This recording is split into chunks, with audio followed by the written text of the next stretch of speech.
Hi friends, இன்றைக்கி சிறகடி கேஸை பார்ப்போமா? பார்க்குறதுக்கு முன்னாடி சேனலை லைக் பண்ணிக்கோங்க. வாங்க வீடியோக்குள்ளே போகலாம்.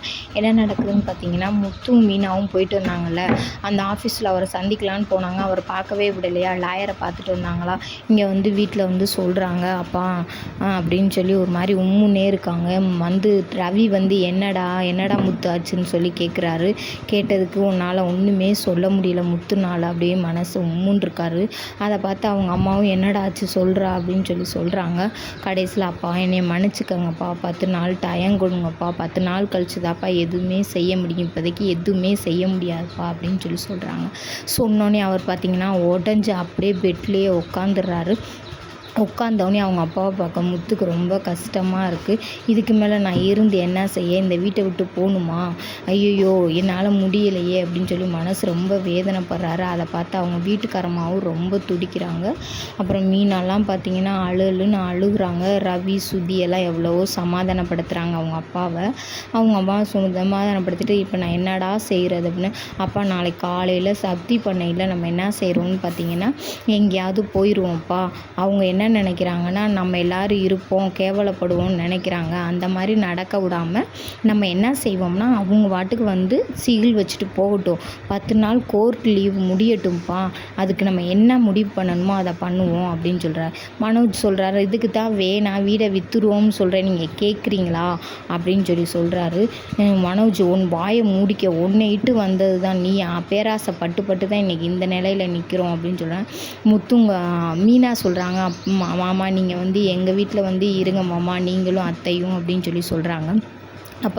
அப்பையும் அவங்க ஈகோவை விடாமல் முத்துங்க மாமியார் சொல்கிறாங்க, முத்துங்க அம்மா சொல்கிறாங்க, நான் அவள் வீட்டிலலாம் குருவி கூடு மாதிரி இருக்க, அவள் வீட்டிலலாம் வந்து இருக்க மாட்டேன், என் கௌரவம் என்ன ஆகுறது அப்படி இப்படின்னு சொல்லி சொல்கிறாங்க முத்துங்க அம்மா. அப்போ அவங்க அப்பா சொல்கிறாரு, இப்பையும் கௌரவத்தை பார்க்குறீங்களா, கௌரவத்தை பார்த்து கையெழுத்து போட்டிருந்தீங்கன்னா இன்றைக்கி இந்த நிலையில் நிற்க வேணாம், கௌரவம் பார்த்து கையெழுத்து போடாமல் தான் இன்றைக்கி நம்ம இந்த நிலையில் ரோட்டில் நிற்கிற அளவுக்கு நிற்கிறோம் அப்படின்றாங்க.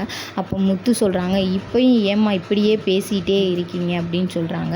அப்புறம் ரவி சொல்கிறாங்க, சரிம்மா வேணா ஸ்ருதி வீட்டுக்கு கூட வாங்கம்மா, ஸ்ருதி வீட்டில் போய் நம்ம இருப்போம் அப்படின்றாங்க. ஆமத்தை நீங்கள் வாங்க எங்கள் வீட்டில் வந்து இருங்க, மாமா வேணா மீனா வீட்டில் போய் இருக்கட்டும் அப்படின்னு சொல்லி சொல்கிறாங்க. நடேசன் சரி அப்படின்னு சொல்கிறாரு. சொன்னோன்னே சரி நம்ம எல்லோரும் சேர்ந்து நம்ம மீனா வீட்டுக்கு போவோம், இருந்தாலும் மனசு ரொம்ப வேதனையாக இருக்குடா முத்து அப்படின்னு. அப்பா இது நிரந்தரம் கிடையாதுப்பா அப்படின்னு சொல்கிறாரு. மீனா சொல்கிறாங்க, இப்போயும் ஏற்ற இப்படி பேசுகிறீங்க, வாங்கத்தை எங்கள் வீட்டுக்கு போவோம், ஓ வீட்டுக்கெல்லாம் நான்லாம் வர முடியாது, நான் ஸ்ருதி வீட்டுக்கே போய்க்கிறேன்டி அப்படின்னு சொல்லி சொல்கிறாங்க.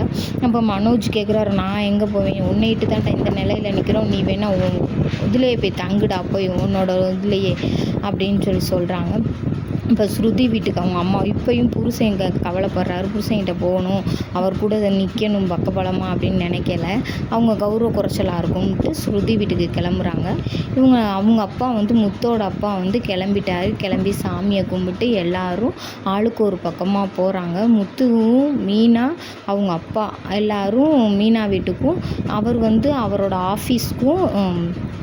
ஆஃபீஸ்க்கும் நம்ம முத்தோட அம்மா ஸ்ருதி ரவி அவங்க வந்து ஸ்ருதி வீட்டுக்கும் கிளம்புறாங்க. கிளம்பி அவங்கவுங்க ஆளுக்கு ஒரு கார் எடுத்து போகிறாங்க. காரை டோரை மூடக்கூட மனசு வர மாட்டேது, இந்த வீட்டை விட்டு போகிறோமேன்னு ரொம்ப கவலையாக இருக்காங்க.